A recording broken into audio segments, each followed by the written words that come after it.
Assalamualaikum warahmatullahi wabarakatuh. Hai, apa kabar teman-teman semua? Aku harap baik-baik saja dan kita selalu berada dalam lindungannya ya. Aku mau baca lagi lanjut novel yang berjudul Terpaksa Jadi Pengantin Pengganti Kembaranku. Semoga kalian suka dan terhibur ya.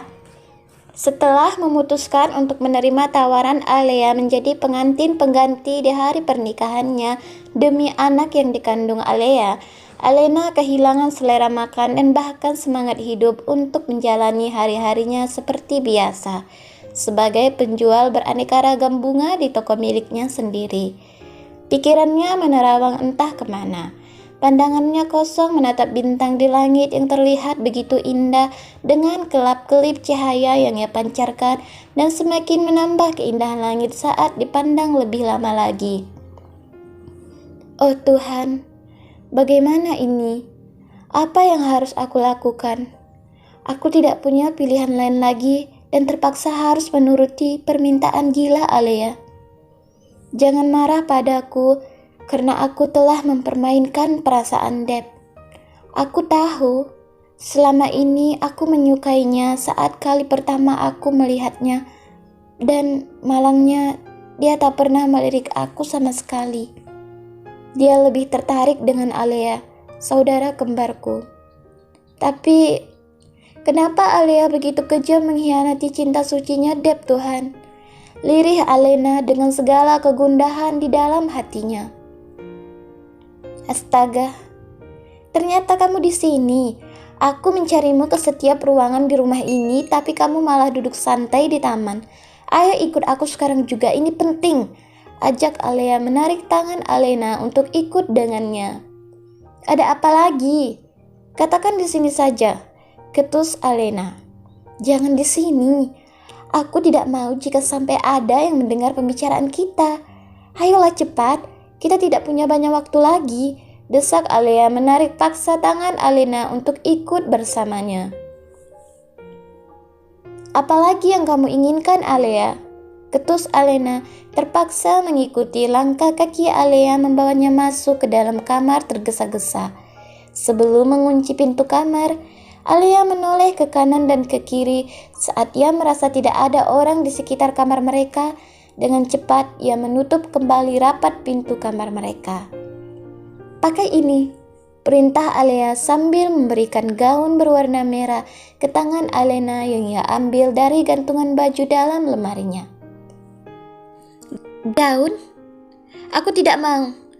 Aku tidak nyaman memakai gaun. Lagi pula, kita tidak ada acara keluarga kan? Tanya Alena mengernyitkan dahinya. 2 jam lagi Deb akan datang menjemputmu. Itu sebabnya kamu harus memakai gaun ini, karena dia akan mengajakmu makan malam sebelum acara pernikahan kalian tiba, terang Alea. Apa? Bukankah dia masih berada di Kanada? Sontak Alena terperanjat, bahkan ia belum mempunyai persiapan apapun saat berhadapan langsung dengan Deb. Aku juga baru tahu dia sudah tiba di sini. Ini memang sudah menjadi kebiasaannya yang selalu membuat surprise untuk aku. Ayolah, cepat pakai gaun ini. Kita tidak punya banyak waktu lagi, Alena. Desak Alea begitu khawatir jika rencananya kali ini akan gagal, dan ia tak bisa merasa tenang sebelum akad pernikahan mereka berlangsung. Batalkan. Kamu harus membatalkan acara makan malam bersama Deb sekarang juga. Aku belum punya persiapan apa-apa. Aku takut, Alea. Lirih Alena dengan jantung berdegup kencang. Tenanglah. Jika kamu gugup seperti ini, maka semua rencana kita akan berantakan. Bukan rencanaku, tapi ini rencanamu sendiri. Jangan samakan aku dengan kamu, bantah Alena dengan tatapan tajam memandang Alea. Oke, terserah padamu. Dengarkan aku baik-baik. Saat kamu bertemu dengan Deb, bersikaplah normal seperti biasanya. Ingat bahwa sekarang kamu itu Alea dan aku Alena. Bagaimana jika dia mengenali aku dengan mudah? Aku sangat takut. Tidak, aku tidak bisa melakukan ini. Aku sangat gugup, ucap Alena berjalan ke sana kemari dengan jantung yang semakin berdegup kencang dan keringat dingin kini membasahi seluruh tubuhnya. Alena, tidak ada yang perlu kamu khawatirkan. Aku dan Deb sudah lama tidak bertemu selama 2 tahun terakhir saat ia memutuskan untuk lebih mendalami bisnis orang tuanya di Kanada. Jika dia mulai curiga tentang dirimu, kamu bisa mengatakan 2 tahun tidak bertemu itu mungkin saja membawa perubahan untuk dirimu. Apakah sulit mengatakan itu? Baiklah, aku akan mencobanya, jawab Alena pasrah. Bagus, sekarang cepat pakai gaun ini. Sebentar lagi Deb akan datang, cepatlah.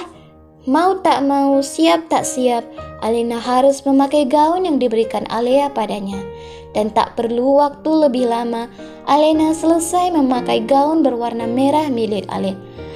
Wow, Alena, kamu terlihat sangat cantik dengan gaun itu.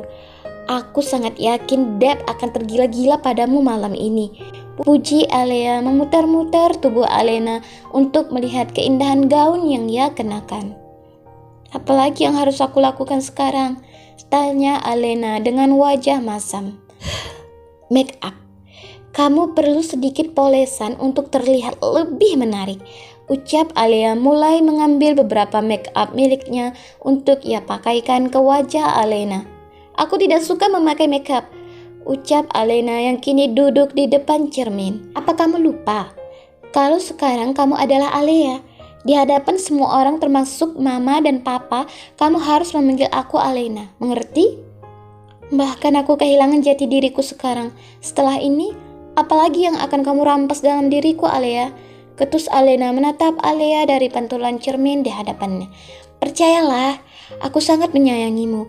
Aku berjanji akan membalas jasa baikmu untukku, dan aku tidak akan melupakan kebaikan kamu, adikku tersayang, ucap Alea memeluk Alena dari belakang. Melihat sikap manja Alea dengannya, membuat hati Alena luluh dan menyambut hangat pelukan kakaknya sambil tersenyum tipis. Baiklah, karena kamu sudah setuju, maka aku akan mulai mengotak-atik sedikit wajahmu dan mengubah bentuk rambutmu biar semua orang percaya kalau kamu adalah aku dan aku adalah kamu, ucap Alea begitu semangat karena semuanya berjalan sesuai dengan rencananya. Terserah padamu saja, ketus Alena yang hanya pasrah saat Alea mulai bersiap-siap untuk menghias wajahnya. Mari kita mulai dengan toner wajah, pelembab, serum, primer supaya make up kamu terlihat sempurna, dan sekarang waktunya memakai foundation agar wajahmu semakin cantik. Dan saat Deb memandangmu, dia akan terpana dan semakin mencintaimu, Alena, celoteh Alea yang begitu sangat kegirangan. Dia tidak mencintaiku, tapi dia mencintaimu, ucap Alena. Terserahlah, tapi pastinya kamu yang akan hidup bersamanya untuk selamanya, dan kamu tidak perlu khawatir jika semuanya akan terbongkar nantinya, karena saudarimu ini akan menjaga rahasia kita berdua dengan sangat baik.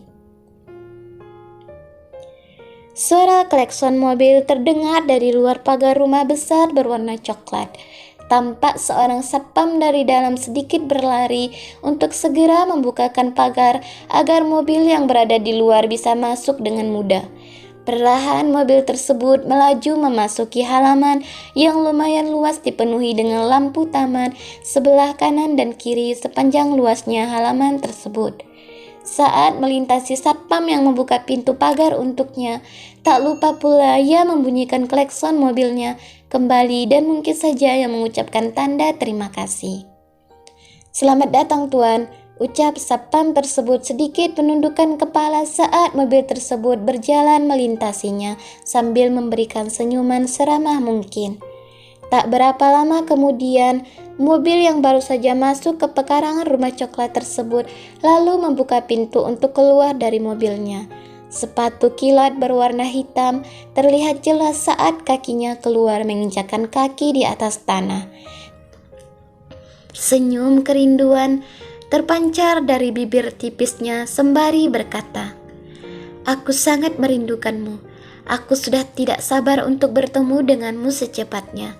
Lalu pria berbadan atletis tersebut berjalan masuk ke dalam rumah yang sedari tadi ia pandangi dari luar. Oke guys, cukup sampai di sini dulu ya. Semoga kalian suka dan terhibur. Sampai bertemu lagi di video aku selanjutnya. Terpaksa jadi pengantin pengganti kembaranku episode 2 part 2. Semoga kalian suka dan jangan lupa tinggalkan subscribe dan tombol notifikasi agar kalian dapat notifikasi ketika video aku update. Aku mohon ya guys dukungan dari kalian semua untuk mengembangkan channel aku lebih maju. Terima kasih teman-teman, sampai jumpa lagi.